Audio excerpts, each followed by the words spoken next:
جمعے کے دن مرنے والے شخص کو لوگ کہتے ہیں اسے قبر میں حساب نہیں ہوتا. بھائی سب سے پہلے اعمال ہیں, یہ سب چیزیں فضائل میں آتی ہیں کہ جمعے کے دن مرنے کی فضیلت ہے بس. باقی یہ نہیں کہ وہ چوری بھی کی, زنا بھی کیا اور ماں باپ کو بھی ستاتا رہا تو صرف جمعے کو مرنے سے سب کچھ صاف ہو جائے گا. ایسا قرآن و سنت سے ہمیں پتہ نہیں چلتا. آپ ستاتے رہے, سود کھاتے رہے, زنا کرتے رہے, 27ویں رات کو بھی مریں گے تو چترول لگیں گے قبر میں, کیونکہ قرآن نے سب سے زیادہ فوکس کیا ہے عمل کو. اگر پھر جمعہ ہفتے سے کام چل جاتا تو یہ پیغمبروں نے جو اتنی تکلیفیں اٹھائی ہیں یہ نہ اٹھاتے. بس پیغمبر دنیا سے یہ کہہ کے چلے جاتے تمام حضرات کوشش کریں جمعے کو مریں وہ بس. یتیموں کے حقوق اور یتیم کا مال جو کھاتے ہیں آگ کے انگارے کھا رہے ہیں, اور زنا پر جو سزائیں رجم کی اور کوڑے لگنے کی اور آگ کی وعیدیں اور ماں باپ کو ستانے والے کی بخشش نہیں ہوگی, وہ عورت جو شوہر کی ناشکری ہو, یہ سب ختم ہو جاتی نا. جیسے حدیث میں آتا نا کلونجی میں ہر بیماری کی شفا ہے, تو اس کا یہ مطلب نہیں ہے کہ اب ڈاکٹر کے پاس جانے کی ضرورت ہی نہیں ہے.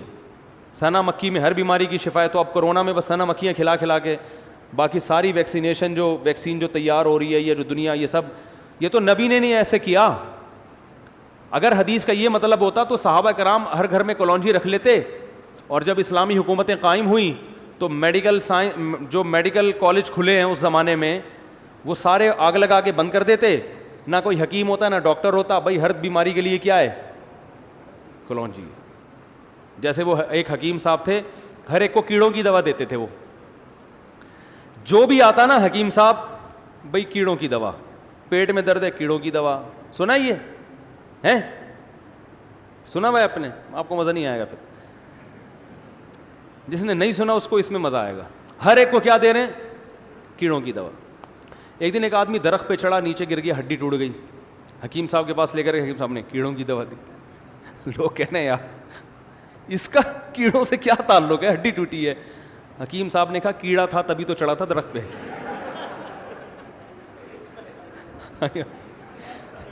یہ آئندہ کے لیے دی ہے تاکہ آئندہ ایسی حرکت, ایک ہڈی تو ٹوٹ گئی ہے دوسری تو سلامت رہے نا. صحیح ہے نا. تو ہمارے یہاں بھی لوگ کیا کر رہے ہیں, ہر چیز میں بھائی کلونجی, ہر چیز میں بس سنا مکھی دے دو, بس شہد دے دو. حدیث کا یہ مطلب نہیں ہے. حدیث کا مطلب ہے کلونجی میں شفا ہے. کیسے ہے, کتنی مقدار میں کھانی ہے, کس وقت کھانی ہے, کس نے کھانی ہے, یہ تفصیل تو میڈیکل سائنس بتائے گی. حدیث میں ایک اشارہ دے دیا بھائی اس میں دوائیت کا عنصر ہے بس. آپ نے کیا کیا کہ جو کورونا کا مریض ہے سنا مکھی کھلا کھلا کے اس کو جلاب لگا کے اس کی جو امیون سسٹم ہے اور کمزور کر دیا اس کو. جیسے شہد کا مریض آیا, آپ نے کہا شہد میں قرآن میں آتا ہے شفا ہے, آپ نے پوری بوتل اس کو پلا دی, وہ مر گیا.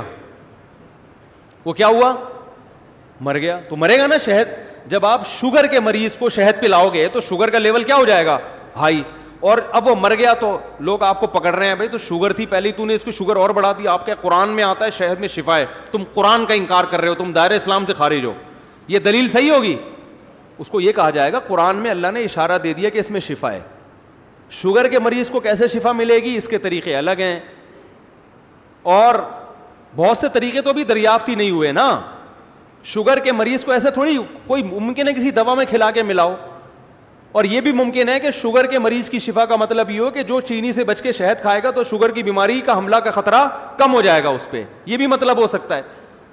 تو 10 مطلب نکل سکتے ہیں. آپ نے ہر ایک کو وہی کل ایک ڈاکٹر اتنے پریشان, انہوں نے کہا یار لوگ اس طرح کی حدیثیں سن کے کورونا وائرس میں احتیاطی نہیں کر رہے, بس وہ سنا مکھی اور چیلنج ہو رہے ہیں کہ جو صبح سنا مکھی کھلا دو شام تک ٹھیک نہ ہوا تو 1 کروڑ روپے دوں گا. میں نے کہا جا کے فوراً 1 کروڑ روپے نکالو ان سے. تو صحابہ کے دور میں بھی حکیم ہوا کرتے تھے, میڈیکل سائنس نے ترقی کی ہے, تو اللہ کے نبی نے اشارہ دے دیا ہے کہ اس سے فائدہ ہوگا. کس کو ہوگا, کس وقت ہوگا, کتنا ہوگا, یہ تفصیل ہمیں نہیں بتائی. ہمارا ایمان ہے اللہ کے نبی پر کہ کلونجی میں ہر بیماری سے اللہ نے شفا رکھی ہے. کیسے رکھی ہے میڈیکل سائنس بتائے گی آپ کو. صحیح ہے نا. یہ مولانا صاحب نہیں بتائیں گے آپ کو, یہ کون بتائے گا. شہد میں اللہ نے شفا رکھ دی ہے, کیسے رکھی ہے, کس مقدار میں رکھی ہے, کس وقت کھانا ہے, یہ میڈیکل سائنس بتائے گی. یہ مولانا بولو بھائی نہیں بتائیں گے آپ کو. صحیح ہے نا. تو اب ہر ایک کو کیڑوں کی دوا نہ دیا کریں, ٹھیک ہے. اور کیا بات کیا چل رہی تھی, ہاں تو جمعے کے دن مرنے میں فائدہ ہوتا ہے, بس اتنا ہمیں پتا ہے. پورا ہی بخشا جاتا ہے ایسا نہیں ہے بھائی, اللہ بخش دے تو الگ بات ہے. جیسے آپ کو ہارٹ اٹیک ہو چکا ہے, اب آپ صرف کلونجی کے چند دانے چبا دو گے تو اٹیک نہیں ہوگا, ایسا نہیں ہے بھائی. اب تو وہ دوائیں بھی کھانی پڑیں گی. اور آپ نے 15 سال جو میرے مشورے پہ 2 پراٹھے صبح کھائے ہیں دیسی گھی کے, یا سوری دیسی گھی کے نہیں, وہ جو ہوٹل کے, تو وہ بھی اثر کریں گے اب 15 سال کے بعد, ٹھیک ہے نا. تو یہ سب کچھ ہوگا. تو اس لیے کلونجی بھی کھائیں, اور پہلی بات تو یہ کہ ان تمام بڑی بڑی چیزوں سے احتیاط کریں. تو اسی طرح اصل چیز ہے گناہ. دیکھو زہر, کلونجی میں شفا ہے, لیکن آپ نے کہا میں ایک چٹکی کلونجی کی بھی لوں گا, ایک چٹکی زہر کی بھی کھاؤں گا, کیونکہ زہر سے جو بیماری آئے گی کلونجی سے شفا مل جائے گی. یہ دلیل صحیح ہوگی؟ تو اسی طرح بھائی کلونجی میں شفا ہے بشرطے کہ زہر سے بچے, نقصان دہ چیزیں نہ کھائے, پھر شفا ہے. تو اسی طرح یاد رکھو جمعے کے دن مغفرت ہو جاتی ہے مرنے والے کی, بشرطے کہ جو زہر آخرت کے عذاب کا ذریعہ بنتا ہے نا, یتیموں کا مال کھانا, والدین کے حقوق ادا نہ کرنا, اس زہر سے بچے. تو پھر جو چھوٹی موٹی جراثیم ہے نا, وہ جمعے سے کیا ہو جائیں گے, وہ معاف ہو جائیں گے. تو صغیرہ گناہ, چھوٹے موٹے جو گناہ ہوتے ہیں وہ لیلۃ القدر میں مرنے سے بھی معاف ہو جاتے ہیں, جمعے میں مرنے سے بھی معاف ہوتے ہیں. جمعے میں مرنے سے تھوڑے والے جراثیم, لیلۃ القدر میں تھوڑے اور اسٹرانگ جراثیم مر جاتے ہیں. لیکن یہ جو آپ جائیدادیں کھا کے بیٹھے ہوئے ہو بہنوں کی وراثت کے, حج فرض ہوا وہ نہیں ادا کیا آپ نے, ماں باپ کو ستایا, یہ اتنے بڑے بڑے جراثیم ہیں, یہ لیلۃ القدر کا اسپرے ان پہ کام بولو بھائی نہیں کرتا. تو اس کے لیے اللہ نے قرآن میں جو توبہ کا طریقہ بتایا ہے اور حقوق العباد ہیں تو وہ واپس کرنے پڑیں گے, وہی طریقہ ہے. بعض لوگ بہت غلو کرتے ہیں, جو بھی لیلۃ القدر میں مر گیا بس وہ ڈائریکٹ جنت میں, ایسا نہیں ہے.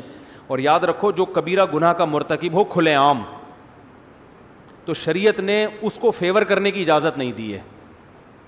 اسی طرح کوئی بڑا گناہ گار ہو, کھلے عام ہو, چھپ کے گناہ کرنے والے کا تو حکم ہے شریعت میں پردہ ڈالو, چھپاؤ, کیسے ہی بڑا ہو, کھلے عام جرم کر رہا ہے, تو پھر اسلام میں حکم یہ ہے کہ اس کو جنت میں پہنچانے کی کوشش بولو مت کرو. کھلے عام زانی ہے, ڈاکو ہے, لاکھوں لوگوں کی جان لے لی اور مر گیا 27ویں رات کو, اب آپ کہہ رہے ہیں جنت میں جائے گا. یہ اس کا مطلب آپ لوگوں کے جذبات سے کھیل رہے ہیں.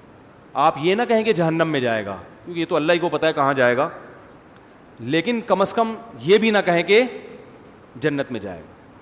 اگر برے الفاظ سے یاد نہیں کریں تو اچھے الفاظ سے بھی یاد نہ کریں. سمجھ رہے ہو کہ نہیں سمجھ رہے؟ وہ گورباچوف تھا نا جس نے افغانیوں کا خون کیا تھا, 16 لاکھ افغانی قتل کر دیے تھے اس نے رشیا کی جنگ میں. ارے جب روس افغانستان کی جنگ ہوئی ہے تو 16 لاکھ افغانیوں کا, یہ تو آن دا ریکارڈ ہے, باقی لاکھوں اس کے علاوہ ہیں جن کا کوئی ریکارڈ ہی نہیں ہے, افغانستان کو کھنڈر بنا دیا. تو ایک صاحب گورباچوف پہ ترس کھا رہے تھے کہ اللہ کرے مسلمان ہو جائے, قیامت کے دن میں اس کی بخشش کرواؤں گا. تو ایک پٹھان بیٹھا ہوا تھا, اس نے کہا گورباچوف ملے تو صحیح قیامت کے دن, دیکھتا ہوں. واقعی صحیح کہہ رہا تھا.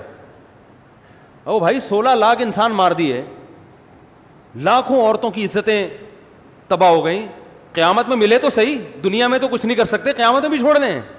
واہ بھائی واہ, تو نہیں چھوڑیں گے, ملے گا چھوڑیں گے آپ لوگ؟ گورباچوف قیامت کے دن